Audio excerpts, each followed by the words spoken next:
मित्रों नमस्कार। Solid study में आपका स्वागत है। कहते हैं ना कि अगर आपको सफल होना है तो आपको मेहनत करनी ही पड़ेगी, क्योंकि हम लोग किस्मत जुए में आजमाते हैं, परीक्षा में नहीं मित्रों। तो ये हम लोगों को ध्यान देना है कि अगर हमें सफल होना है तो हमें कठिन से कठिन परिश्रम जरूर से ज़रूर करना होगा। तो चलिए अपनी चर्चा को हम लोग इसी के साथ आगे बढ़ाते हैं।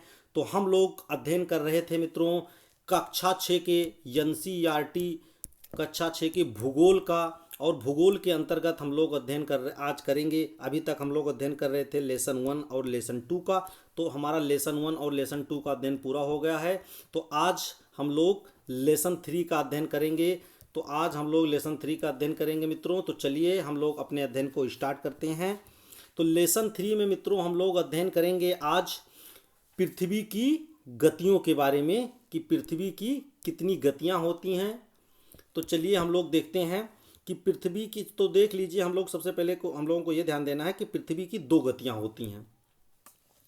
एक गति होती है घूर्णन गति और एक होती है परिक्रमण गति। जब पृथ्वी, मान लीजिए हमारी पृथ्वी है, जब ये पृथ्वी अपने अक्ष पर मतलब अपने स्थान पर ही घूमती है, अपने चारों ओर मतलब घूमती रहती है, तो इसको हम लोग कहते हैं घूर्णन गति। और जब ये पृथ्वी सूर्य का चक्कर लगाती है, मान लीजिए ये हमारा सूर्य है मित्रों, तो जब ये हमारी पृथ्वी सूर्य के चारों ओर चक्कर लगाती है तो इसकी इस वाली गति को हम लोग कहते हैं परिक्रमण गति।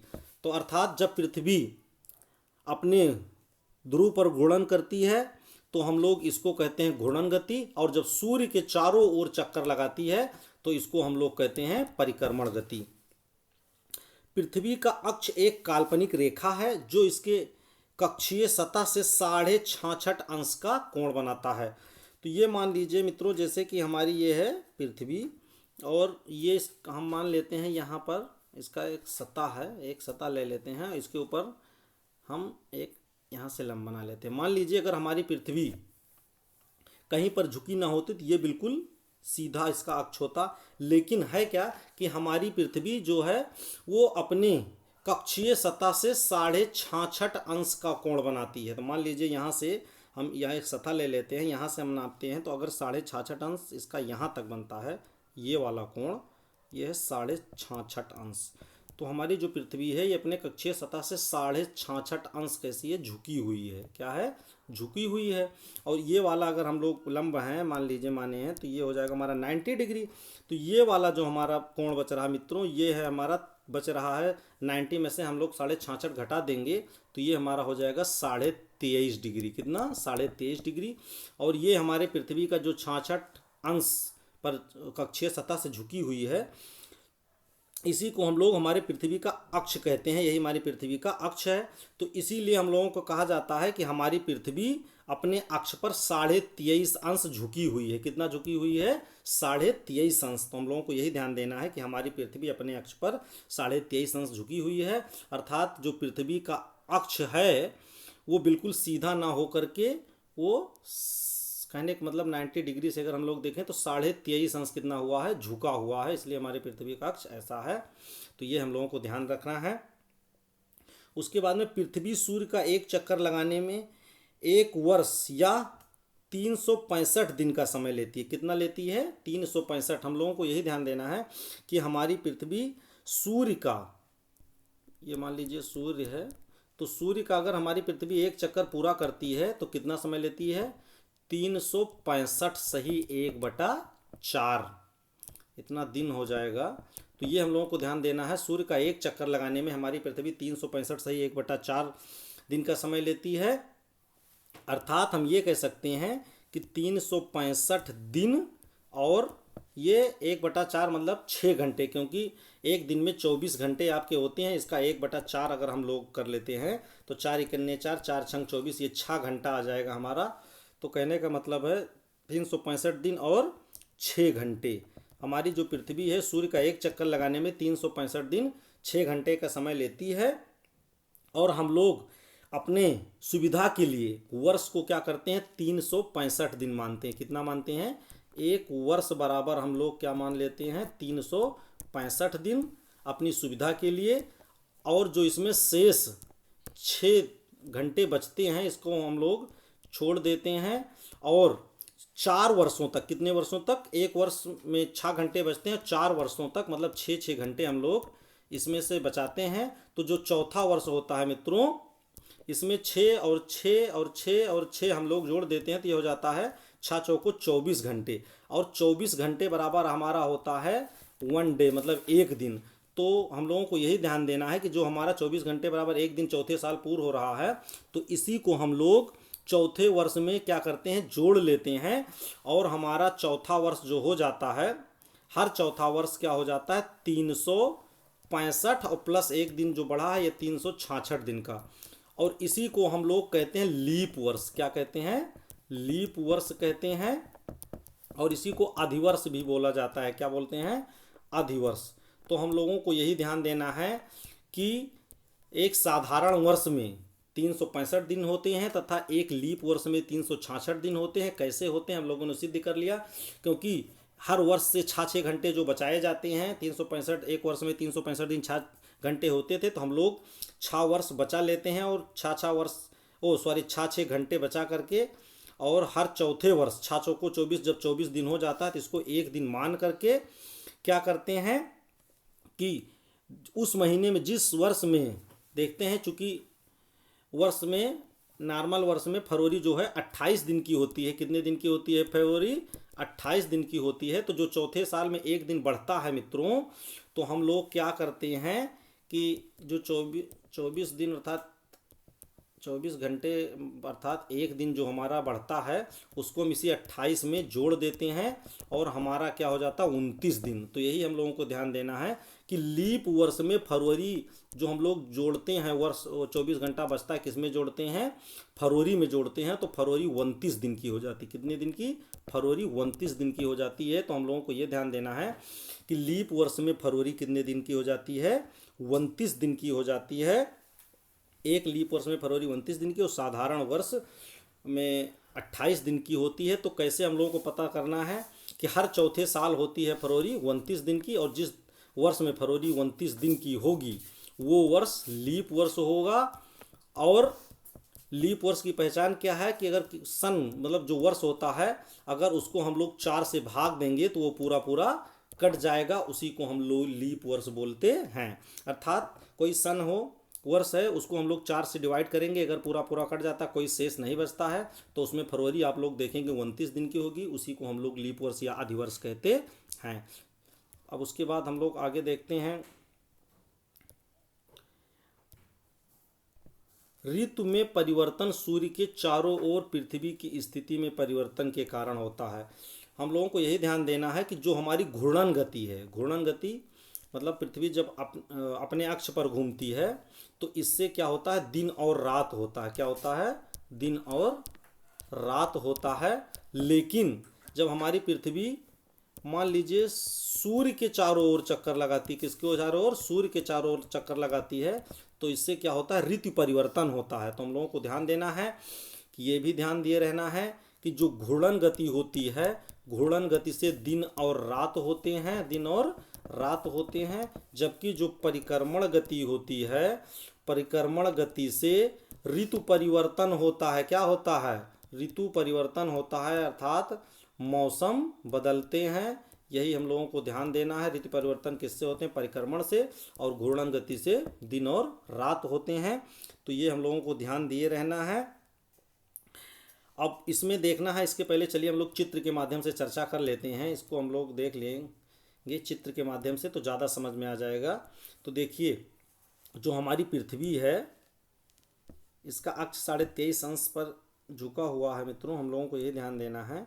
और मान लीजिए हमारी पृथ्वी यहाँ पर सूर्य है, तो सूर्य का ऐसे चक्कर लगा रही है, तो ऐसे झुके झुके हमारी पृथ्वी आगे को मतलब अपने अक्ष पर झुकी हुई है, ऐसे आगे को चक्कर लगाती है। और कैसे लगाती है, पश्चिम से पूर्व दिशा की ओर। तो हम लोगों को यही ध्यान देना है कि किस स्थिति में हमारा ऊपर वाले को हम लोग कहते हैं, हमारा इसको कहते हैं भूमध्य, जो हमारी भूमध्य रेखा है, इसके ऊपर वाले को हम लोग कहते हैं उत्तरी गोलार्ध, और नीचे वाले को क्या कहते हैं, दक्षिणी गोलार्ध। हम लोगों को यही ध्यान दिए रहना है। उत्तरी गोलार्ध और दक्षिणी गोलार्ध 2 गोलार्धों में मुख्य रूप से बांटी। वैसे तो पश्चिमी पूर्वी भी होता है, लेकिन इसमें हम लोगों को यही देखना है। तो क्या होता है मित्रों कि 21 जून अर्थात गर्मी के मौसम में 21 जून को हमारी पृथ्वी का जो उत्तरी अक्ष है, कौन अक्ष, ये ऊपर वाला हो जाएगा उत्तरी और नीचे वाला हो जाएगा दक्षिणी।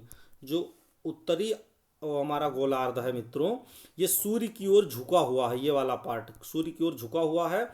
तो इसमें क्या होगा, उत्तरी गोलार्ध में 21 जून को बहुत गर्मी पड़ती है, तो उत्तरी गोलार्ध में 21 जून को सबसे लंबा दिन होता है। दिन कैसा होगा, सबसे लंबा होगा, और जो रात होगी वो छोटी होगी।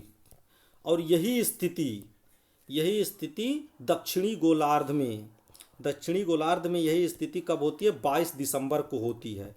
22 दिसंबर को क्या होता है दक्षिणी गोलार्ध में कि ग्रीष्म ऋतु होती है और दिन सबसे बड़ा होता है। क्या होता है, बड़ा दिन होता है, और रात क्या होती है, छोटी होती है।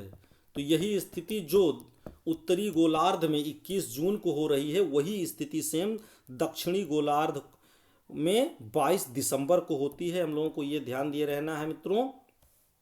तो यही स्थिति बनती है 21 जून को उत्तरी गोलार्ध में सबसे लंबा दिन और सबसे छोटी रातें होती हैं, और 22 दिसंबर को दक्षिणी गोलार्ध में सबसे लंबा दिन और सबसे छोटी रात होती है। और उसके बाद में हम लोगों को देख रहे हैं कि जो 21 मार्च और ये है 23 सितंबर है, सॉरी 21 मार्च और 23 सितंबर के दिन जो हमारा सूर्य है वो क्या है कि विषुवत रेखा पर, कैसा है, विषुवत रेखा पर सीधा चमकता है। किस पर, विषुवत रेखा पर क्या करता है, सीधा चमकता है, अर्थात किसी ध्रुव पर सीधा नहीं चमकता है, जिससे पूरी पृथ्वी पर अर्थात पृथ्वी के दोनों पार्ट में, चाहे उत्तरी गोलार्ध चाहे दक्षिणी गोलार्ध, दोनों में दिन और रात दोनों क्या होते हैं, बराबर होते हैं। दिन और रात क्या होते हैं, बराबर होते हैं, जिसे हम लोग विषु कहते हैं। क्या कहते हैं, विषु कहते हैं। ये शब्द थोड़ा से भौगोलिक है, हम लोगों को याद करना है कि जिस स्थिति में दिन और रात बराबर होते हैं तो हम लोग क्या कहते हैं, विषु। ये आपको डेट याद रखनी है, कब, 21 मार्च और 23 सितंबर को। 21 मार्च और 23 सितंबर को विषु होता है, हम लोगों को याद रखना है। तो चलिए हम लोग देख लेते हैं, चित्र के माध्यम से हम लोग समझ लिए। अब इसका डिटेल हम लोग बाद में देखेंगे, आगे की कक्षाओं में एनसीईआरटी में ही दिया हुआ है कि ऐसा होता क्यों है, कैसा कंडीशन बनने पर ऐसी स्थिति आती है। तो चलिए हम लोग अपना देखते हैं कि 21 जून, यही हम लोगों को देखना है कि 21 जून को उत्तरी गोलार्ध में सूर्य की तरफ क्या है, हमारी पृथ्वी झुकी हुई है, जिससे इन क्षेत्रों में सबसे लंबा दिन तथा सबसे छोटी रातें होती हैं। हम लोगों ने देख लिया, सबसे छोटी रातें होती हैं।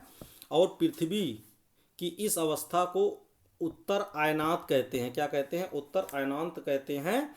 और मतलब यही स्थिति जो है 22 दिसंबर को दक्षिणी गोलार्ध में आती है। हम लोग पीछे अध्ययन किए हैं चित्र में, दक्षिणी गोलार्ध में आती है, जिससे वहाँ ग्रीष्म ऋतु दिसंबर माह में होती है।